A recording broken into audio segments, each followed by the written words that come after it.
All right, so let me find out a little bit about you first. How many of you are involved on an AV, audiovisual, media team, whatever you call it, in your particular congregation setting, whatever? So some of you are.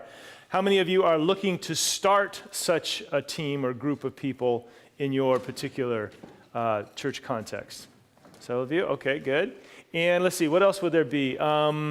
Couldn't find another workshop to go to, thought this might be the least boring. Is there anybody for that? There you go, good, thank you. Appreciate an honest person. All right, good. All right, and how many of you then, I guess I would assume if you're on a team, you're already doing something AV media-wise? Okay, and for just a little bit more clarification, for how many of you is that involves streaming or video production as opposed to just, sound, audio production? Okay, good. All right, so good. All right, well, we're going to be talking hopefully about things that you're already doing, as well as maybe for some of you, things that you'd like to do. The topic today is about the care and feeding of an AV or media team. This is the team of people that are involved with, particularly in this case, video or audio ministry in your church, as opposed to web ministry, although there is often some overlap. And there's many times people who are involved as an AV or a media team may also be involved on the web ministry or the internet website, social media side of it as well. It's hard to separate between them all. They overlap quite a bit. This is a photo of one of our AV, actually two of our AV team members at Forest Lake Church. It was actually a couple of years ago, and but the equipment hasn't changed. We have been streaming and been online at the Forest Lake Church for now about 12 years. We started streaming way back in internet years. That's very old. And we started streaming with one camera and one person, and it grew from there. We now have 5 cameras and approximately 80 people on our AV team, our media team. We have 2 systems. We have a house sound system, which is the sound system within the sanctuary itself, and another sound system for our stream. So there's 2 sound systems. And so we have 2 sound operators. It takes about 7 people to run our streaming, just to cover the various positions. We have 5 cameras, 2 that are humanly operated. You can see the 2 here in the picture, actually, that are humanly operated. Those sit up in the balconies. And then we have 3 that are remotely controlled, located at various locations throughout the sanctuary. 1 that's in the back. We wish that was 2, but it's 1. And that gives us a long shot to the front, kind of gives you a general down the aisle picture, so you can see people taking up the offering and walking in and out and various things like that, as well as giving you a fairly close shot on whoever's speaking. We have a second camera remotely controlled that's off to the side that gives you a side perspective, again, on the platform. It also can swing around and see the entire congregation. We have a third camera remotely controlled that sits on this side that's over the organ. Gives you a nice shot of the organist playing, as well as the preacher from another angle. Children's story. Children are down front for a story. Gives you a nice shot for that. And then we also have, just to kind of go through the rest of the setup, we also have now, we've replaced our projector. We used to have a projector in the back that's shown to a screen in the front, not unlike this location. That has gone now, and now we have 2 large 70-inch LED screens on each side of the front of the sanctuary. So we've eliminated the projector completely and gone to flat panels. We also have flat panels throughout the lobbies, which also carry the same content as what's up on the screen. And we have the ability to select multiple inputs to those screens. So for example, we have a director that sits up in the balcony, along with the 2 cameras, the sound operator, and a light control board. And the director in the balcony can choose what shows up on those screens. They can choose to have what's on a computer. They can choose to have what's on satellite TV if we were tuned into the Hope Channel or something like that. They can also choose what's on their computer, which for us would be ProPresenter or other content, PowerPoint as the case might be. And then also they can take the feed from the TV room. And what's interesting about that is you can then use your cameras in the house to also show the building, the room, what is going on via camera. Several places where that comes in handy is, for example, when you're doing a baptism. You have a camera shot that's in close to the baptistry. Ours is located right in the back of the stage area. And if you were sitting clear in the back, the person in the baptistry is like, this tall, and you can barely see their eyes over the edge. And that's if they're a, regular adult size. If it's a child, it's even lower. But that camera shot, typically coming from the side camera over here, can be close up on what's going on in the baptistry, and then you take that shot and you put it on your screens. And now everyone in the congregation can see what's going on in the baptistry. Another place where it's very handy is when you're doing children's story. The children are small. They're down in the low front, down at the level of the pews. You can't see them more than a few rows back. Put it up on the screens. Now everybody can see the children in the children's story. The children can also see themselves, which is an interesting dynamic. Sometimes that works well. Sometimes that has some problems.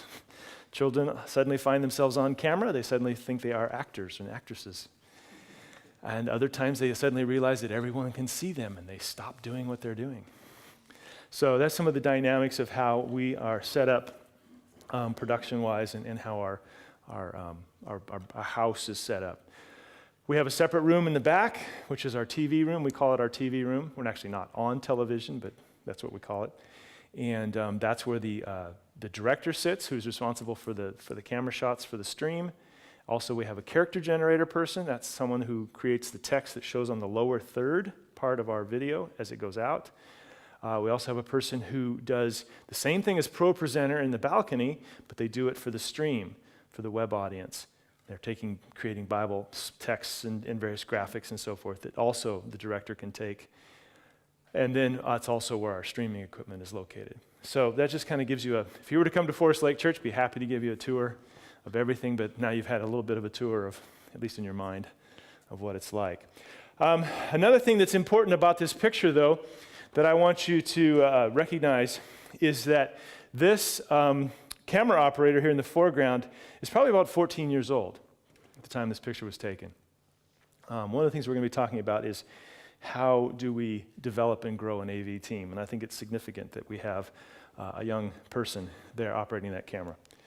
All right, so some of the things I want to talk about, how to find media team members and where are they hiding at, and also how to keep them once you've found them. How do I find them? How do I keep them? How do I avoid burnout? How do I nurture creativity? So forth. And then also just want to be clear that we actually have two pastors in the Forest Lake Church that have similar titles. My title is actually the pastor for web ministries. I'm responsible for the websites, the technology, the hardware, the network, the servers, etc. for the Forest Lake Church. Basically, the way of thinking of it is I'm responsible for everything after it leaves the stream. I'm responsible for everything up at the stream point and then everything on out from that. There's another pastor, our media pastor, who is responsible for all the AV team itself, the crew, and then a number of other things too. It's not the only thing that they're responsible for. They're also responsible for our worship experience, what we call worship enhancement, and so forth. So there's a variety of things that she is responsible for as well. And so I just want to be clear on that I'm not the media pastor. However, I started at the Forest Lake Church as a member of the media team before I was ever hired on full time. So I actually received this shirt first because I was working on the AV team.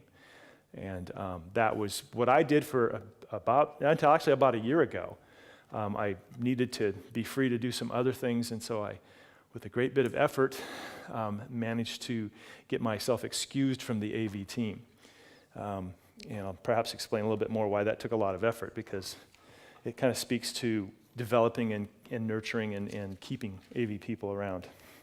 All right, so finding media team members, AV team members. First of all, where are they hiding? Where are they at? Well, they can be in several places. In some cases, they're in plain sight. There are people who will be happy to be involved with your media team. They're sitting right there. They just haven't been asked. They just haven't been acknowledged. Nobody's asked them. In some cases, they are camouflaged. It's not entirely true, but in many cases, technology-oriented people can be quiet. They can be a little bit more withdrawn sometimes. Maybe they're more accustomed to working with software and hardware and things like that aren't humans. And so they may be a little bit, less outgoing. They may not be as keen to say, oh, yeah, I want to do that. Oh, yeah, pick me. No, they may just sit back and go, okay, well, yeah, that would be interesting, but nobody asked me, so I'm not going to do it. Also, people have abilities they may not realize that they have. Many parts of what we do in our media production are really doable by many different people. They may not see themselves as a technology-based person or someone who likes to work with technology, but the technology isn't that difficult to operate, especially if someone is taught and trained and encouraged. So the camouflage could simply be that they themselves don't know that they can do this. So how do you find people for your media team? How do you get them? Well, first of all, I think it's important to let people know you're searching.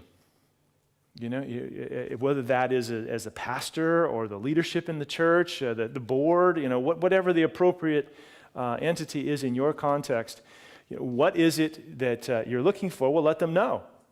Make it known. We're looking to put this together. We want to see about doing this. Maybe the pastor is the one who leads that, or the head elder, or whoever it is that's responsible for that, or is interested in that.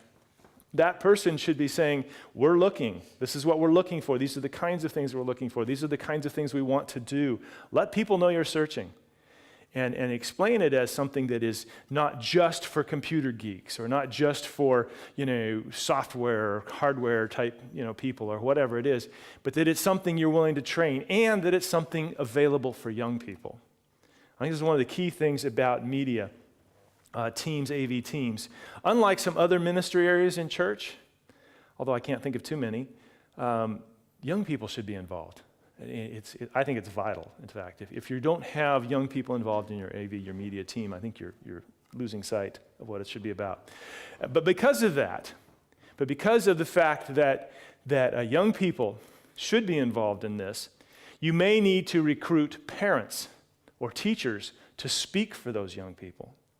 In other words, the young person themselves, and I'm talking, 10, 12 years old, that's what we use, may not be, because they're a child. No, they're not really a child, but they are still a childlike, and they may not feel comfortable coming up to an adult and saying, yes, I'd like to do this. Please, I'd like to be involved. But their parents may. Maybe they'll say something on the way home from church to their mom or dad. That sounds like something I'd like to do.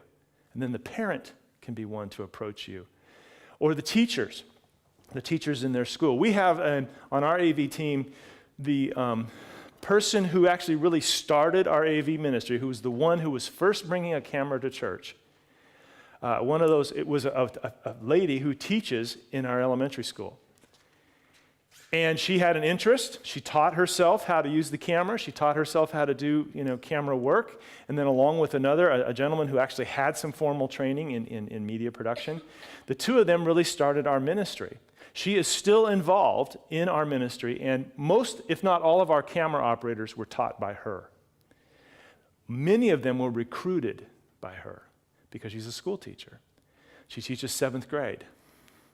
And one of the things she does, for us that's around 12 years of age, she identifies students in her class that she thinks would be of an asset to our media team. And she recruits them. She brings them herself personally and says, come with me. We'll be practicing on Friday night. We're not actually doing our production. It's not church time yet.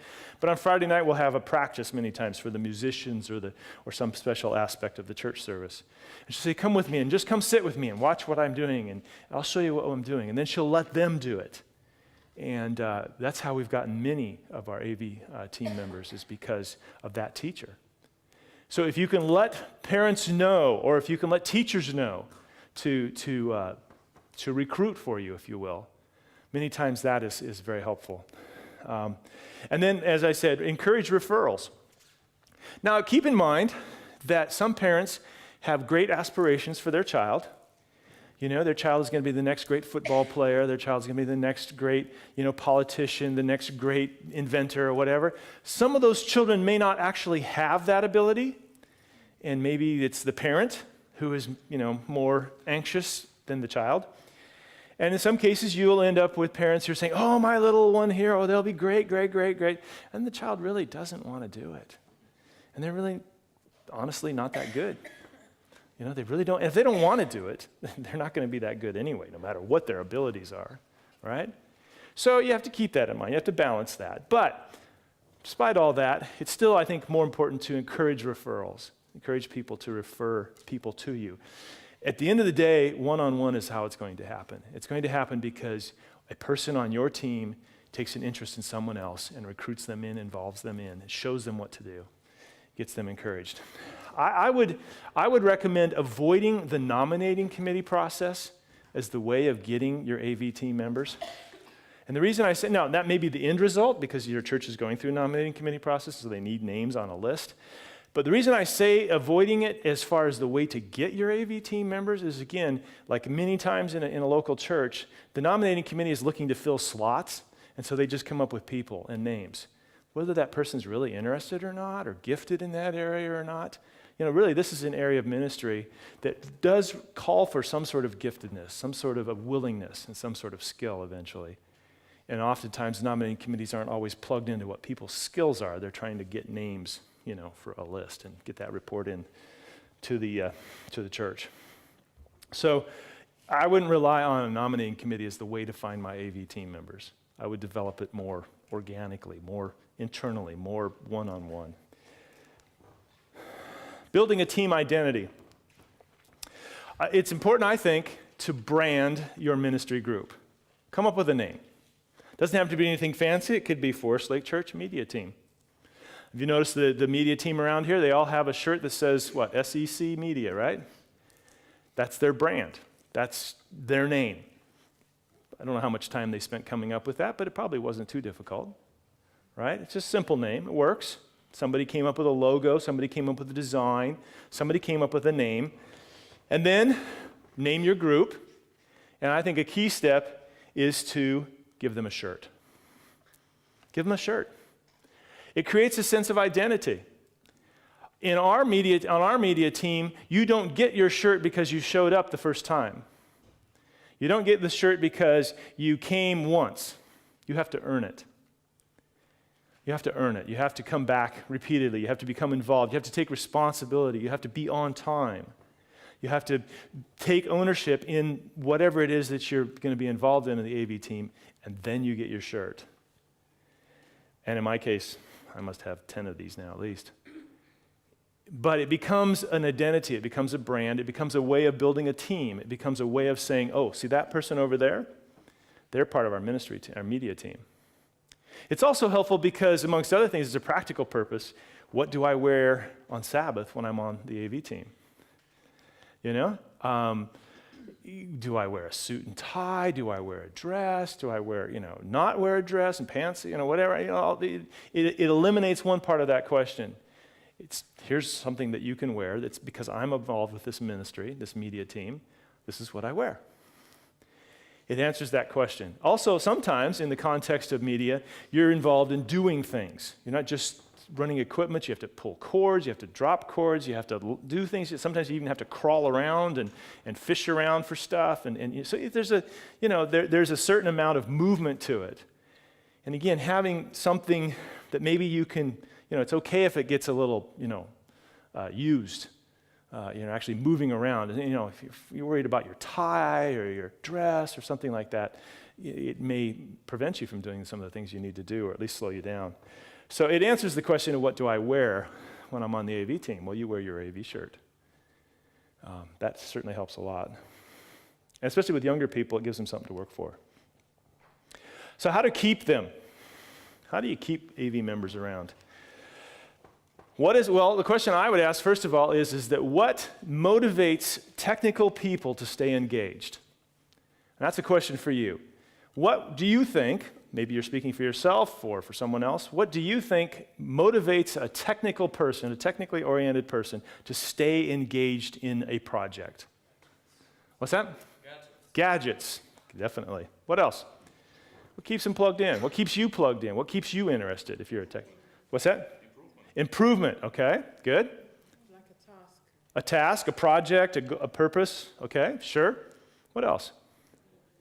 Sorry, what? Training and keeping informed. Okay, training and keeping informed. Okay. feedback, some sort of response, so you know it's doing something or there's something going on. Okay, good. What else? Involved in the equipment and what to buy and what to have and whatnot. Okay, so perhaps some research and evaluation and maybe even recommendation or something like that. So it's like a project, but in this specific case, here's what we're going to get, and here's what we got, and here's how we're using it. Those kinds of, okay. So that whole process of procurement or getting things. Okay, what else? What else keeps a tech person involved? The dependent part that they play. The important part that they're playing, the dependent part? Yeah, what they're doing, what they're contributing, and how important it is. Yeah, these are all good points. In fact, I agree with all of it. See, it wasn't just a rhetorical question. Here's what I would say. If you want to know what it is that keeps technical people involved, ask them. Ask them and then listen. And it isn't just gadgets, although that's a good one. We like our gadgets.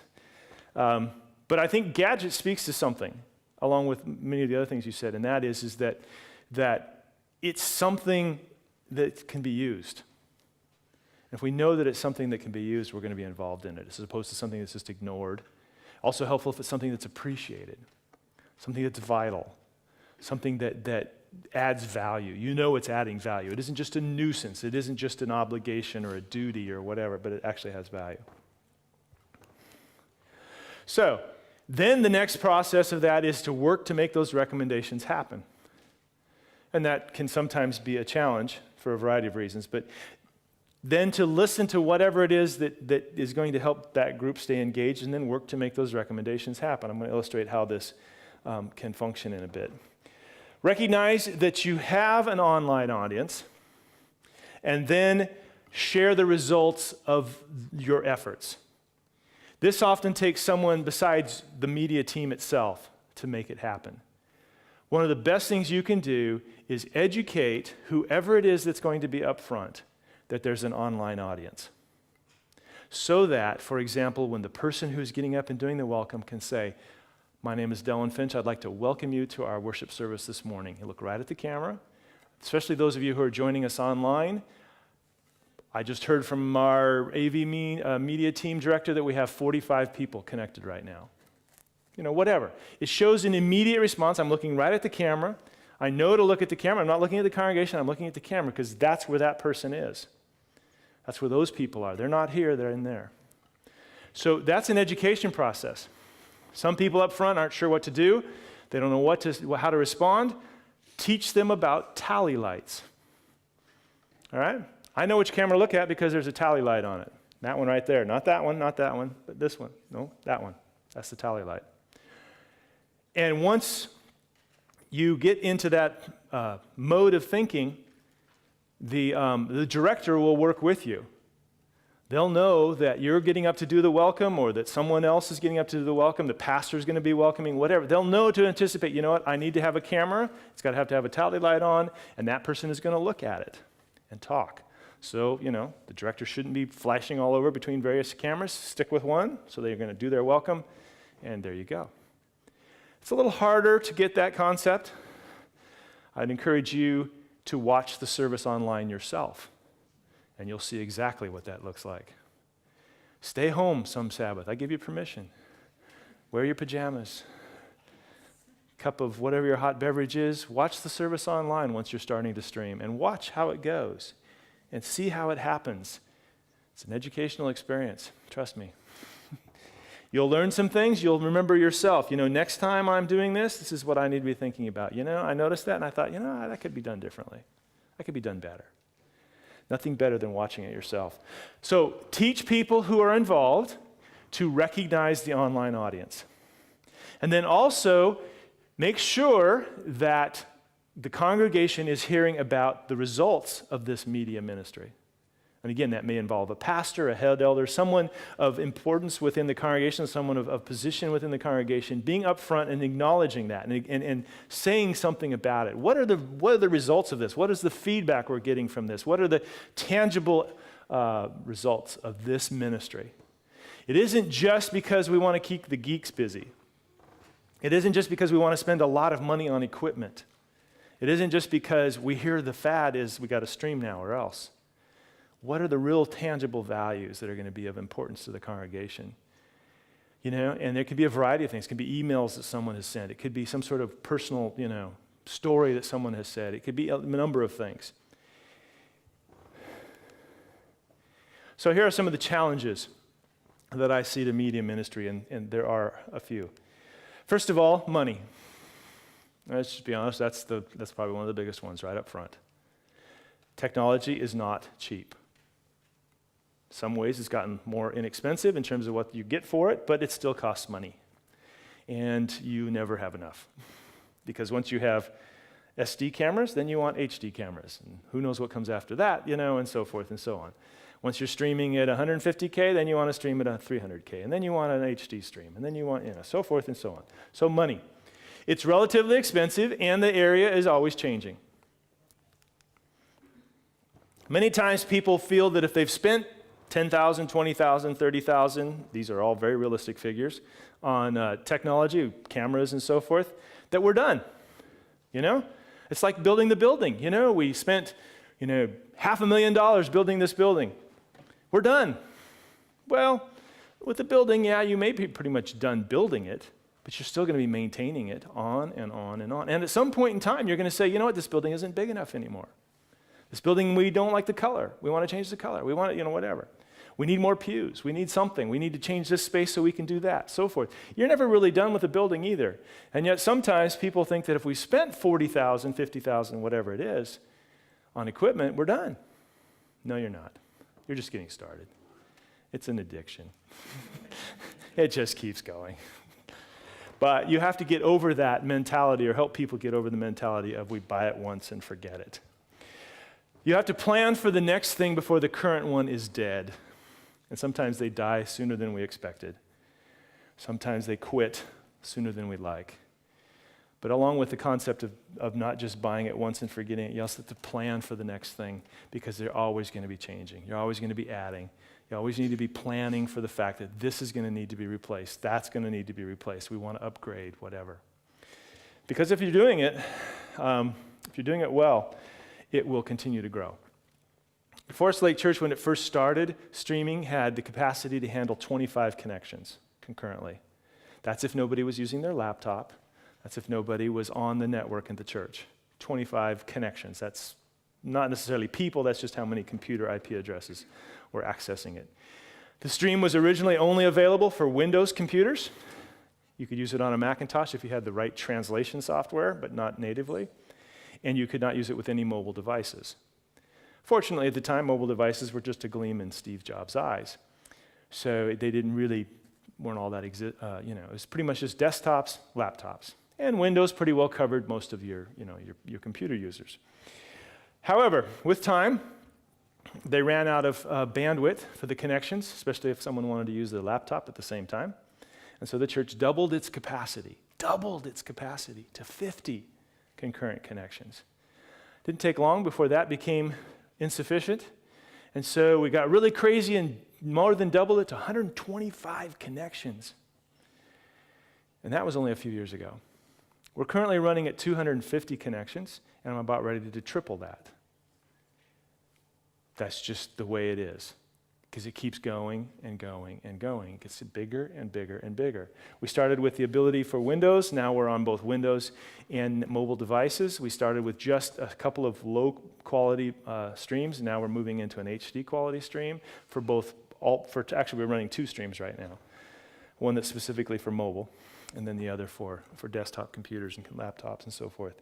So you're going to always having to be planning for the next thing, because it's just always going to happen. All right, so it's important again to continually point out the value of what you're doing.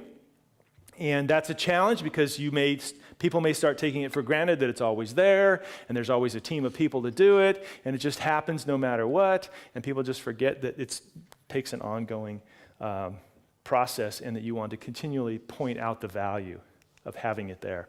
So you need to repeatedly tell stories. A couple of years after I started on the AV team, while I was still a volunteer, I was asked to speak one Sabbath specifically about the online audience kind of experience. And so what I did is at the beginning, I thought, well, how do I illustrate the fact that there are people joining us online right now? How do I represent that in a visual sort of way? And so what I did was, at the beginning of my sermon, I looked directly at the camera and I spoke to the online audience. And I said, this is for those of you joining us online right now, not for those of you who are here in the house. If you're online right now, I want you to open up your email software, whatever that is, whether that's online, it's an internet-based one or a mobile device, program, whatever the case might be. And I want you to create an email. Don't send it yet, but just create an email with the subject line of greetings from, and then wherever you're located, whatever that is. And that's all you need to send. I don't need I'm not going to be able to look at the content of the email. I just want the subject line. And then I want you to wait until I tell you to send it. Then I proceeded to preach my sermon, went through biblical passages, so forth and so on, told stories, got to the end of the sermon, and I said, okay, I'm going to set this mobile device. At that point, it was a BlackBerry. I had a BlackBerry at that time. Set it on the podium, or a table beside the podium, and I said, this is set to vibrate. I want you to send your emails now, and I want you to make this phone vibrate. And then I said, so go ahead. And then within 2 seconds, that phone started vibrating. I said, every one of those is a person who's watching online. And it kept vibrating, and it kept vibrating, and it kept vibrating. So I picked it up and started reading it. Greetings from, Orlando, Florida. Greetings from Georgia. Greetings from somewhere else in the United States. Greetings from England. Greetings from Jamaica. Greetings from the balcony. There's always one, in the crowd. So forth. And pretty soon I couldn't read them anymore. And I started counting them. I said, okay, I got 75. People were like, wow, there's 75 people, at least, right now, watching us online. And I did that. We have 3 services. I did that repeatedly every service, and it kept getting bigger by each service. Because one of the things I found is that people who watch online tend to stay longer than people in the congregation. We have 3 services. Many of the people who join us online stay for all 3 services. There are very, very, in fact, only the pastors are the only ones who are there all 3 services in the building. Everybody else, goes to Sabbath school classes, does whatever, they come and go. But online people will stay for the entire thing, even if there's 3 services. Because for them, this is what they have. They're not going to get up and go to Sabbath school, they're already at home. They're not going to get up and be involved in another ministry. This is how they're going to church. They'll stay for the whole time, however long that is. For us, that's almost 4 hours. So, I'm telling you a story right now that points out the value of having a media team, of having a media ministry. So, you need to also get your leadership on board, the leadership of the church, to become advocates.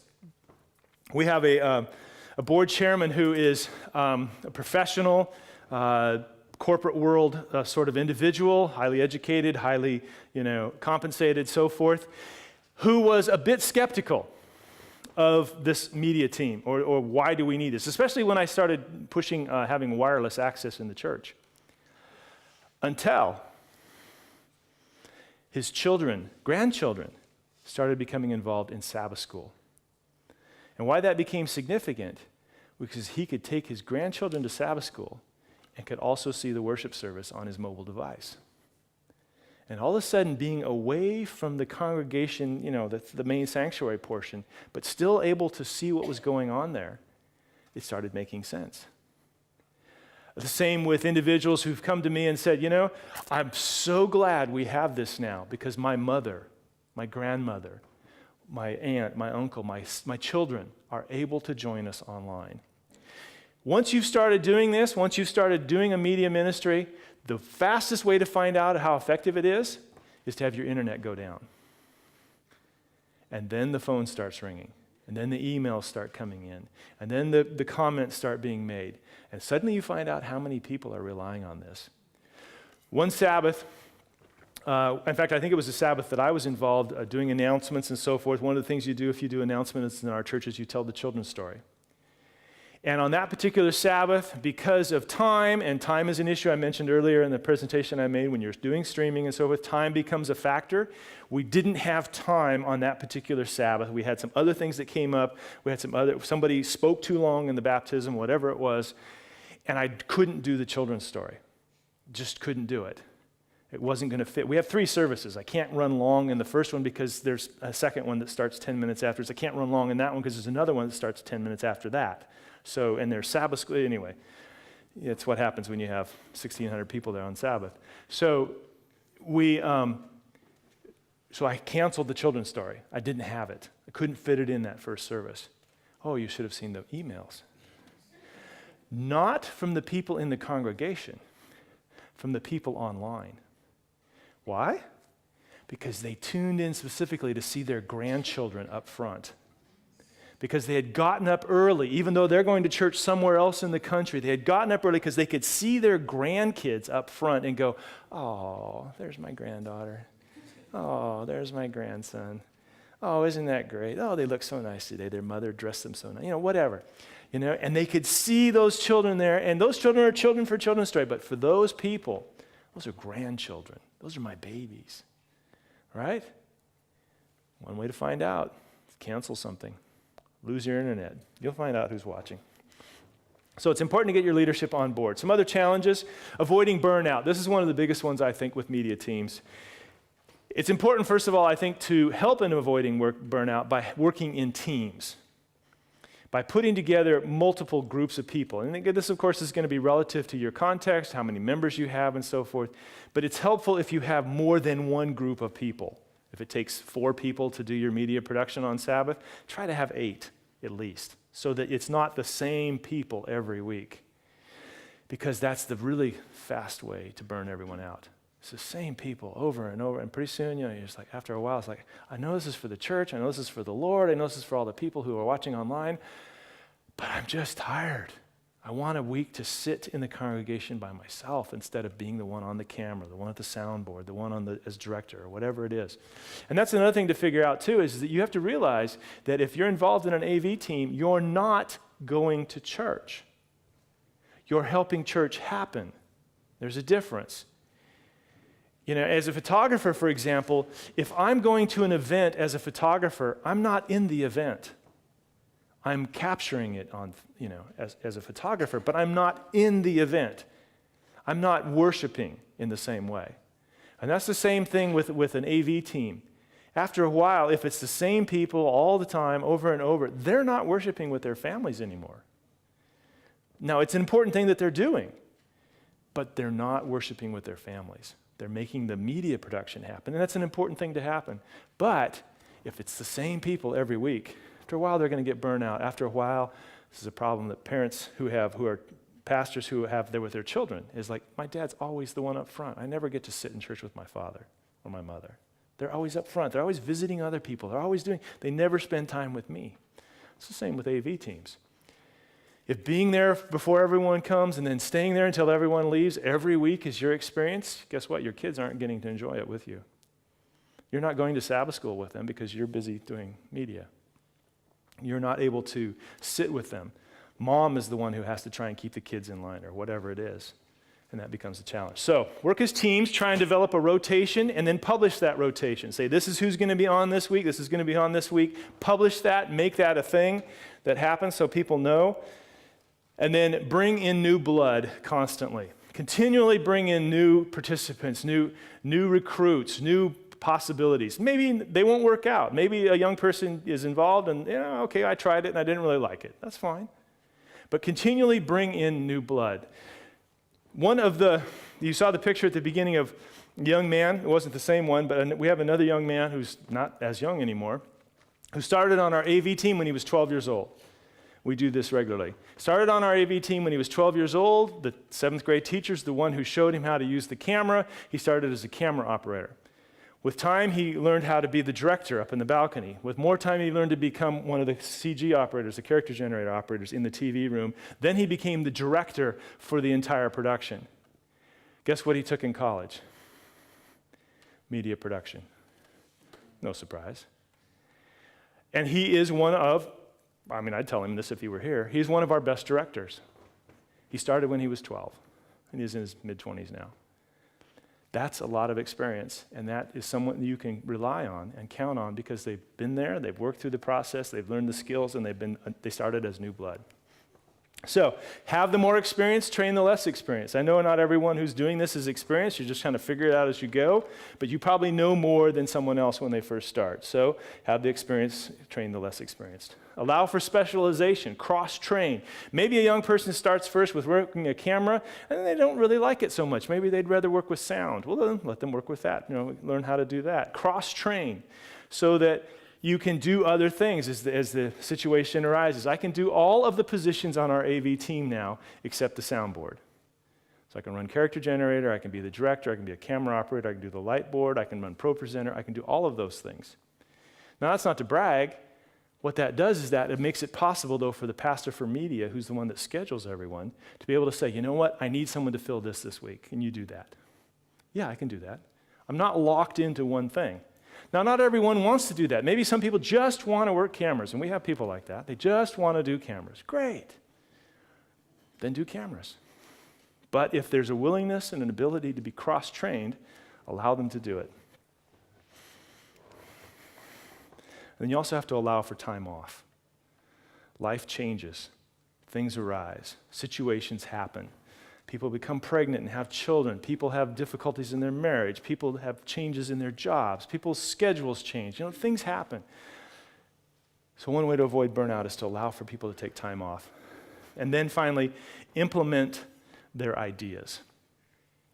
About 6 years ago now, we started a production along with Derek Morris. You may have heard of him.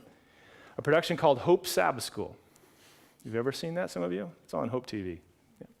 It is now. It has been for years, actually. And we started that as a production of the Forest Lake Church. We didn't have a budget.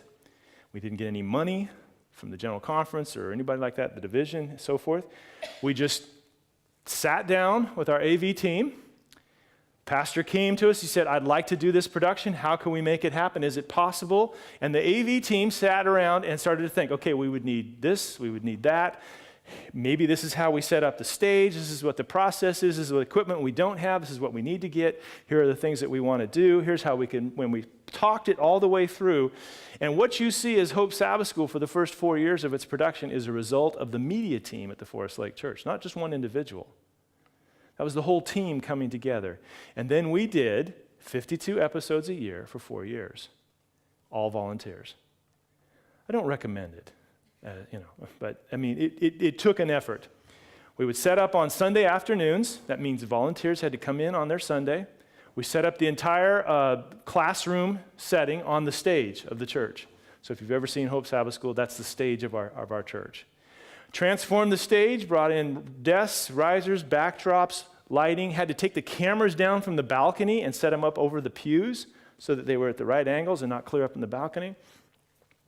Laid wire all over the place, pulled in all that. We had 13 remote microphones. We had class members for the class. If you've seen Hope Sabbath School, it's like a Sabbath School class, a discussion group. There's 12 class members plus Derek himself as the teacher, moderator. So we had to have 13 class members every time we recorded. We had to have about 10 people to pull the production off from behind the scenes, character generators, floor manager, director, et cetera, sound and all of that. So we had approximately 25 to 30 people involved every time we did an episode of Hope Sabbath School. We would come in on Sunday afternoon, 4 or 5 of us, set up the whole stage, pull all the lines, all the cameras down, all that kind of stuff. And it had to look the same every week.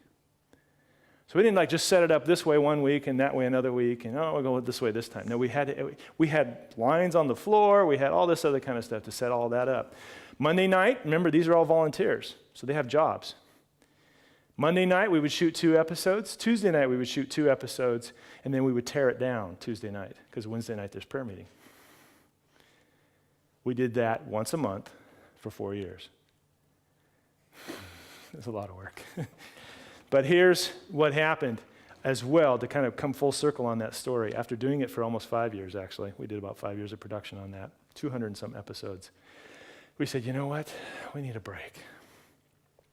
And it so happened that Pastor Morris had taken a position to the General Conference, and he wanted to continue with Hope Sabbath School. We wanted to see it continue, but we knew that it was going to be even more difficult with him gone to be able to come back and continue that production.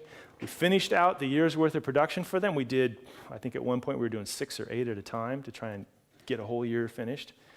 And then it transferred to Hope Sabbath School, Hope TV up at the General Conference, which is where it is now. But that was all a result of an AV team coming together, making something happen. And then when it was time to let it move on, then it was time to move it on because the group was burning out. And that's what happens. Things like this have a life. They have a production life. So anyway, some other challenges, and I'll be finished here. Your conference leadership perhaps may be a challenge that you have to bring on board. Your pastoral leadership, maybe the pastor or the elder isn't entirely on board with it yet, so you have to work on them. You also have to figure out how to make them happy and keep them happy with what is going on. So it isn't just like, okay, we tried that and I don't like it anymore. But there needs to be, again, ongoing value, so forth. So you have to show value in the process. Let me give an example of a recent convert to our media production process. After Derek Morris left, went to the General Conference, we went through a period of several months where we didn't have a senior pastor. And then after the search committee process and all of that finished, we ended up with a man by the name of Jeff Patterson. Now, Jeff was coming from a smaller church context that didn't have an AV team, didn't have a media team. They had someone who did sound and so forth, but they didn't have a full online presence. So when he first came, and I think he would admit this if he were here today, he was reluctant about the fact that we streamed everywhere, every week, all services, all the content was available for download. He's like, I'm a local church pastor. I'm not interested in being a pastor to the world. I'm a local church pastor. I want to pastor this congregation. So that's fine. That's great. You do that, but we're going to still stream it every week. And he's okay, fine. And we said, and furthermore, you need to be on Facebook. It's like, no, I don't need to be on Facebook. Facebook is useless. Why do I want Facebook? People just put pictures of their food and their dog and their whatever. I mean, I don't have time for that. There's no value in it for me. Okay, well, fine, but okay, whatever. We'll work on that for you. We'll create a Facebook page for you. That's actually what happened. And at first he was like, this whole social media thing, I don't know. This whole online thing, okay, fine, it's what you already do, but I just want to be the pastor for the local church. About 9 months into that, he had an experience with his son. He has 3 boys and a girl, and the middle son had a very dramatic and nearly fatal health issue arise. And within hours of that happening, thanks to Facebook, the word got out that something serious had really happened with his child. And people were starting to share, prayer comments and support comments and different things like that on Facebook. And within a matter of a day or so, this just exploded of all these different people. Oh man, I'm really praying for you. I'm sorry to hear this happen to you. How is he doing? And how are things going? And so forth and so on. And suddenly, he saw the value of social media. And then the next Sabbath, while he was still in the hospital with his son, we prayed for his son on air, live, streamed it, and asked people to come forward to pray for him. We have a ministry in our church called a quilt ministry. It's called Prayers and Squares. The concept behind our quilt ministry, many churches have a quilt ministry, but the concept behind our particular ministry is that the men and women, mostly women, who are involved in the quilting ministry, create quilts, baby quilts, larger quilts, lap quilts, so forth, different size quilts. And then as they are making the quilt, and there's the strings that come out where the squares meet, I don't know if there's a name for those or not, but anyway, where the strings come out and they're often tied there, they will pray over that quilt, and as they do, they tie a knot. And pretty soon you'll see a number of knots and then in these quilts. Now there's nothing, magical about the quilt. It's a quilt. It keeps you warm. But it's also a thing of beauty. It has some creativity to it. And because of these knots, they know that people have prayed for them, whoever's receiving the quilt. Many times, the quilting ministry ladies have made the quilts and they don't know who they're going to. They just have made them. And so many times, The request will come in, and anyone can request to have a prayer quilt given to someone. And so it's given to all kinds of people. It's not just church members. It could be a lot of different people. And someone will say, you know what, my friend at work, she's just been diagnosed with breast cancer. I think it would be really great if we could give her a prayer quilt. And they'll say, oh, tell us a little bit about your friend. Well, she enjoys this. Her favorite color is that. She likes this. And they'll say, you know what, we have a quilt already made for her. They didn't know that when they made it. And then we will, if possible, now we don't do this every time, but if possible, we'll then bring the quilt into church. And we'll put it up front, and we'll invite the congregation to come forward and pray for that person and tie a knot in the quilt. Well, the next Sabbath, after this very traumatic experience happened, we had a prayer quilt for our pastor's son, and we invited everyone to come forward. And there, on camera, live, he's at the hospital watching. We all, whoever, gathered together and tied a knot in that quilt. Now, you tell me that isn't powerful. And he suddenly realized, you know, this online thing, there's something to it. I was able to be a part of what you were doing and see what was going on because you're doing that. So, you have to show the value of what it is that's going on. You have to be able to convince people that it's of value. So what's the bottom line? Find and grow a team. Establish an identity, a name, a brand, an appearance, a shirt, whatever that is that accomplishes that. Continually point out the value of the team. And then finally, continually develop new ideas and new applications, new ways that people can see that there's really a value in it. All right, here's how you get a hold of me. There's my address at Forest Lake Church, dfinch@forestlakechurch.org. Also available on Facebook, Twitter, etc. Just search for Delwin Finch. I have a very unique name. It usually shows up very first in your Google search. So there aren't too many other Delwin Finches out there in the world that I know of. Questions? I know I covered a lot of territory there along the way, but questions you might have had. You're ready for lunch. Oh, okay. All right. Well, I am. Yeah. Yes. Yeah. Here in Holland, I'm from Holland. Right. We have a lot of struggling about streaming live. Right. Because we're told people will stay at home instead of going attending the meeting. Right. Are there any numbers available about if that is true or not? You mean whether people would stay home or not? You know, and I've heard the same thing. I mean, we had the same sort of, oh, no, everybody's going to stay home now. Well, you know what? No, they don't. Because there is no substitute for being there versus watching online. Now, there are some people who will stay home and watch online. You know, I got up too late, I'm lazy, and they're not always bad things either. You know, I've been injured, I'm ill. But, you know, they still went to church. You know, they were still able to worship with you. It's not the same as being there, all right? And some people are like, well, why, you know, that's not the same. No, you're right. It's not the same as being there. There is a dynamic to being physically in the space, to listening, to being able to shake hands, to hug people, to pray, to, you know, whatever. Though that can't be replaced. I mean, I haven't been able to come up with a virtual hug yet, you know, or whatever. So, no, in my experience, I mean, we have very good capability. We have very good streaming team. I mean, our media team is a very good team. Our quality is good. You know, we have a lot of things, you know, that we incorporate in information-wise, and so good website, you know, all those kinds of things.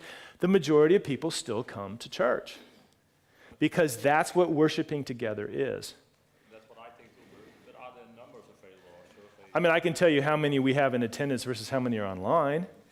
And it's been really consistent. I mean, we'll have, between 3 services, we'll have 1,400 on Sabbath, and we have 200 connections. So there's the ratio. I mean, it's what, 20%, 10%? And then also, and I can't tell you for a fact what of those attending online are, because they're not, you know, I don't have statistics as to who they are as individuals, but I can look at where they're connecting from, and they're not all connecting from our area, which means they can't physically be there anyway. Now, they may be away, they may be on vacation, but, you know, we have members at Forest Lake who are only online members. Their membership they actually are members. We created a new category called online members, and they have only been online. They've never been in our building. They've never attended physically. They want to, in many cases, but they can't, for whatever reason it might be. And there's a variety of circumstances that feed into that, from physical ability to remote location to dynamics in their own community where they're in a small church environment and somehow they got crosswise with, that congregation, or something happened in their lives. They don't feel comfortable in going there anymore. And so they join us online. And they're part of our church. They give online, they attend online, so forth.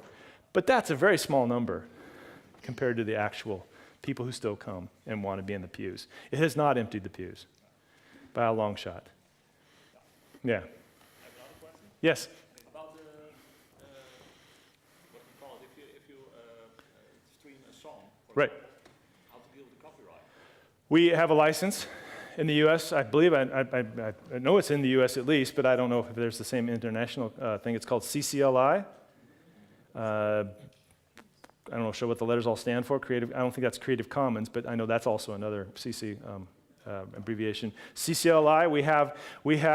We actually purchased a not only a broadcast license, which allows us to stream the song live, but also an archive license, which means if someone accesses our service, after the fact, then we pay whatever the amount is for accessing the service as well, the song. We had to spend the money for it. Otherwise, yes, then you've got to figure out how to separate your music from your whatever. But streaming it is, you're going to have, unless you just churn off the camera at that point or the sound.